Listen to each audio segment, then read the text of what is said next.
How are you doing? Doing well. I'm doing well. It's getting cold here in Connecticut.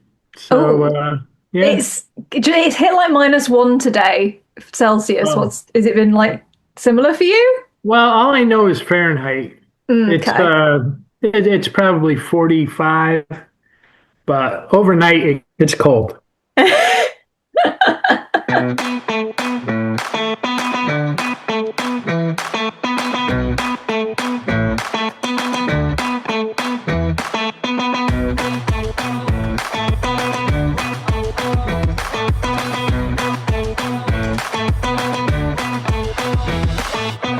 So, start off, could you introduce yourself a little bit? Tell us who you are and a bit about your work in motorsport. Yep. Yeah, my name is Jet Zarella. I've been in motorsports for just over 50 years in one form or another and in one area or another. Started with modified stock cars, NASCAR modified stock cars up in Connecticut and New England back when I was in my teens, and was on some real successful teams. Uh, Worked on modifieds until 1988, and then I had to walk away. I packed up, turned the race on TV because I knew that if I did, it would get those juices flowing again, and I'd go back racing. And sure enough, in 1992, I watched an F1 race, and that Oh, coincided with a phone call from New England. My old race team had gotten a new sponsor, and they asked me to come back for that year. And so I moved from Hawaii back to New England. We won all the big races that year, and then I moved back to Hawaii. Kind of was hanging out there. I would fly to Daytona every year, and there's a short track just outside of Daytona called New Smyrna Speedway, okay. and the modifieds would run 9 nights in a row there. Nine nights. 9 nights in a row, and I'd come back and I'd work on a car there and then fly back to Maui. So I kind of had the best of both worlds. And then I got a job offer in North Carolina for a race team down there, and I think I was like 38 at the time, and I said, you know what? If I don't do this now, I don't want to be that guy that's sitting in his rocking chair saying, I could have done this or I could have done that. Yeah. I packed up and moved from Hawaii. Everyone thought I was nuts, but that's what you got to do to follow your dream. I say you've So got to follow it. If it gets you like that, you've got to follow it. that's right. That's right. And had a ton of success, both in the wins that I got and everything were great. And if you grade your success on that, I was successful. But in my opinion, success is when you've gotten the respect of your peers. Mm, And I achieved that. And so that's what I call a successful career in racing. that's very fair. Can you tell us a little bit about the teams you've worked with and kind of who your peers have been? Yeah, I worked at Yates Racing, Roush Racing. Yeah. Uh, some other drivers there was Paul Menard, Greg Biffle. And let's see. Then I went over to Carl Edwards, who became a really good friend of mine. And then went over to Dale Earnhardt Incorporated. Yeah. And again, Paul Menard was there, and met a lot of really good racers there. And then when Tony Stewart started his race team, he ended up grabbing a bunch of us and bringing us over there. And when Tony Stewart started that team, he went over to he partnered with Gene Haas, which I'm sure you're familiar Yeah. with. Yeah. And he just started a grassroots program, and everywhere you turned, it was just a house full of racers. That sounds And amazing. yeah, and it was just a special time. And we won championships, and the drivers were Tony Stewart, Ryan Newman, Yeah. Danica Patrick, Kevin Harvick, and yeah, it was a lot of fun. It sounds it. I mean, that's some Yeah. pretty big names as well. How does it feel now looking back? You're not sat in the rocking chair going, "Oh, I wish I'd done." You're looking back No, going, "I did. I did I amazingly." And you're did not it. even in a I rocking did. chair. Well, I'll tell you, it's surreal because I'll be sitting on a Sunday watching the race, Hmm. and I know everything that's going on in the background. I'm like, you know what? I used to do that, Hmm. and my fiance will be sitting there, and her eyes would be glued to the TV when I was down there racing because they'd always catch me on TV. So Oh, yeah, so it was. It's surreal now to look back on it, but very satisfying. The funniest thing is, here I moved to Connecticut. Both my parents were getting on in age and they were needing help. And mm. there's only me and my brother, and my brother lives in Maui. Oh, And so I decided at the beginning of the 2017 season, I said, this is my last season. I didn't tell a lot of people that. I okay. just knew this was my last season. Well, on the way to Daytona, I'm like, well, this is my last shot at winning the Daytona 500. And Oh, then it's a fleeting thought. It's like, well, what? So we won that. And that's then, amazing. then in July, I get a phone call at the last race of the season in Homestead, Miami. Oh, So we normally fly out from Miami on Thursday. So Wednesday night, I'm at my house on the couch, and my phone starts blowing up. Congratulations, well deserved, blah blah what? blah. I'm like, what are they talking about? And I called my buddy. I said, what are you guys talking about? Well, you won the Pit Crew All Star. And, and so literally, Jane, I went to my last race and dropped the microphone and walked off the stage. You really did. That is Yeah, yeah. incredible. You couldn't have wrote a book to end as perfect as that. Absolutely not. And after that, did you stay out of it? You've not been back to anything? No, I got phone call when I moved to Connecticut. I got phone calls from a bunch of race teams up there just offering me the world to work to Yeah. do tires for their car, and I'm done. I'm You're like, done. no. I don't want to because it involves so much travel, Mm. and you had to pour your heart into it, and it was such. I missed funerals, I missed weddings, I missed confirmations, I missed a bunch of stuff because of racing, and it's like, you know what? If I'm at the racetrack and you have a question about tires, I will answer it. I'll help you any way I can. Yeah. But I don't want to commit to having to be here on a certain day and then you got to go there. I'm either all in or I'm out. So I got to be out, you That's know? fair. That's fair. Yeah. There comes a point where life has to continue, doesn't there?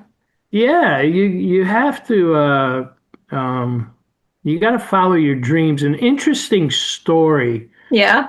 that's really deep is my brother and I lost our father. I was 8 and my brother was 6. He Oh, had a disease that if he had that today, he could live a long life. But anyway, yeah.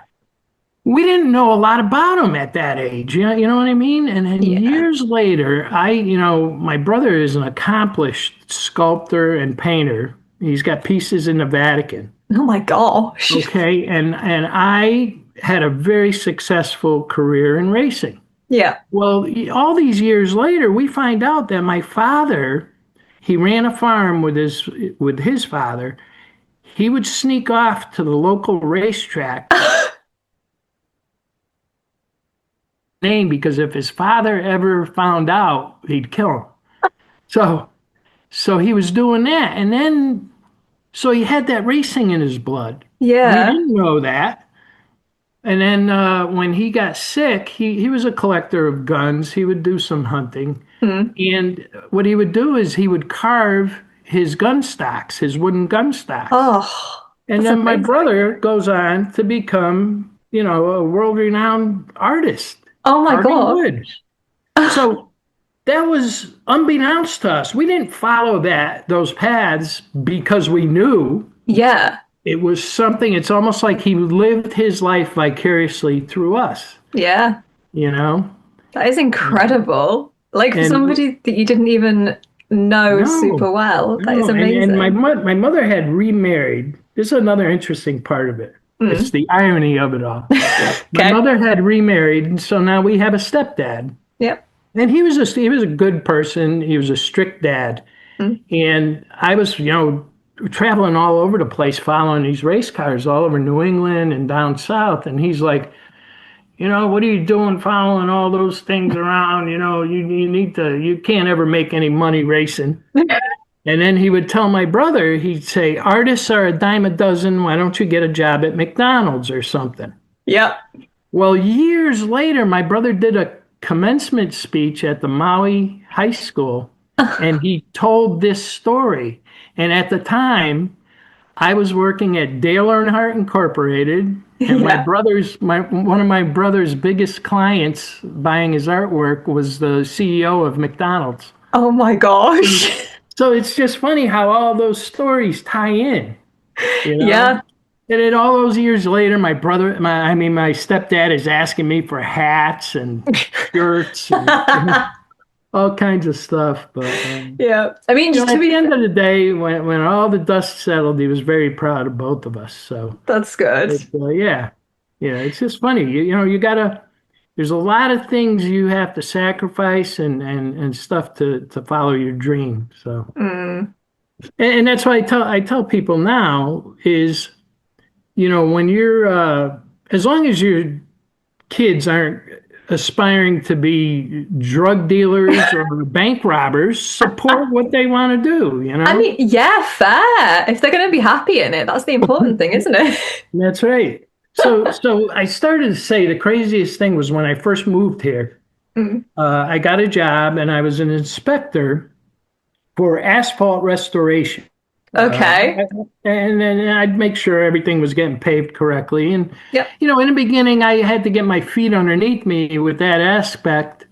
And so I would keep my mouth shut and just watch what they're doing and this and that. Basically, make sure everyone's, doing their safety stuff. But, Yeah. it was lunchtime and this big burly guy, he was a biker. He was running the paver for the Yeah. asphalt. And it's lunchtime, so I'm just hanging around off to the side. And he walks up to me. He goes, "Hey, Jet, I need your phone number in case you're not on site and we run into problems." Yeah. I said, Okay. "All right." I said, "You ready?" I said, "Area code 704." He looks at me. He goes, "704? What is that?" I said, "North Carolina." And he said, "What'd you do in North Carolina?" And I don't go around saying I'm Mr. NASCAR. You know what I mean? I Yeah. said, I said racing. And he laughed at me. And What? he said, "Oh, what, like Jeff Gordon?" I said, "No, Tony Stewart." He goes, "Get out of here. What are you doing up here?" I said, "I moved up here. My parents, are getting up in age." And oh, you're full of it. I said, "Google me." So he Just goes, "Well, try it. why didn't you tell me?" I said, "Hey, I'm not asking you for your life story. You know, I did a job. Yeah, albeit a cool job." Yeah. But it's funny because you go to a restaurant or somewhere for a couple drinks and you hear somebody that is just the total expert on NASCAR and knows everything. Yeah. And you just sit there and shake your head. It's like, You're like, I'm not going to correct them. no, no, no. I just let them go on. Yeah.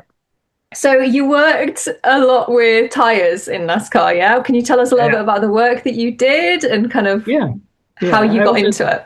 Yeah, I was a tire guy pretty much my entire career. When I first started, of course, I was sweeping the floors of the shop. Yeah. But then you work your way up and, and it's hectic. But it's those deals that over all the years, there was a zone. And this day, when I'm watching a race and I hear the national anthem with the Jets, Yeah. that's the time that I used to get into my zone. And to this Ah. day, even watching it on TV, I get goosebumps. Oh my God. because I knew what, oh yeah, yeah, because that was my time. And then Yep. you had to get to a point because it's so chaotic that you've got to keep such a level head because if you freak out, that's when mistakes happen. Mm. And literally a bomb could go off on the next pit stall and I wouldn't even know it if I was so focused on what I was doing, you know. Yeah, I mean, I suppose a lot of people, when they watch racing and they don't kind of know the behind the scenes stuff,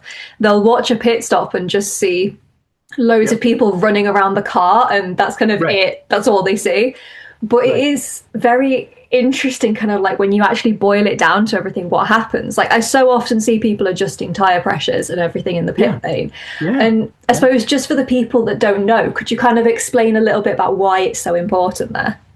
Well, it's so important because um, every little adjustment you do to the tire affects that car so much because everything is so pinpointed and precise. Mm. And so the my job as a tire guy, and I told a lot of the tire guys coming up because a lot of them coming up, and I could pick them out, instantly. They want to be the hero. Yeah. Okay, and I would sit them down and I'd tell them, I said, listen, this ain't football. You're not catching the touchdown pass. We're not going to all pick you up after the race and carry you off the field.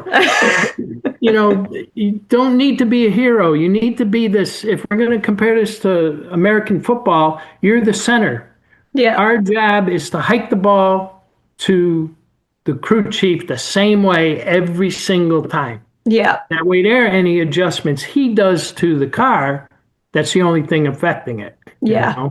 And so consistency is everything when Yeah. it comes to that. And back in 2001, it was September 1st, 2001. Yeah. I used to carry on the pit stops. I was the front tire carrier Okay. and also did tires. Yeah. So I put the right front on this pit stop, and then I run to the pit wall, and I had my hand on the left front on the wall, and I look over my shoulder because as soon as the jack man passes me, I Mm. go out and I put the left front on. Well, I blew L4 and L5 out in my back. Oh, ouch. Yes, yes. So much pain, but I finished the stop. I literally was down. I was down for the count deal because the back never healed 100%. Oh my So, gosh. yeah. To this day, my knees, because you go around the car, every time that car comes in, you're checking air pressures. So Yep. my right knee has taken a beating over the years. Oh, All that stuff, like in cup racing, they only have like 20 minutes practice now, and yeah. and then they have qualifying. These guys got it easy. We used to have an hour and a half of practice on Friday, then we qualify, then we'd have an hour practice on Saturday, half hour break, and then another, they called it happy hour practice. And then we'd have the race. And back when they banned testing. They'll allow you to do a Goodyear tire test for Goodyear, but you used to be able to rent a track. Yeah. And so let's say we wanted to go test Darlington or Bristol.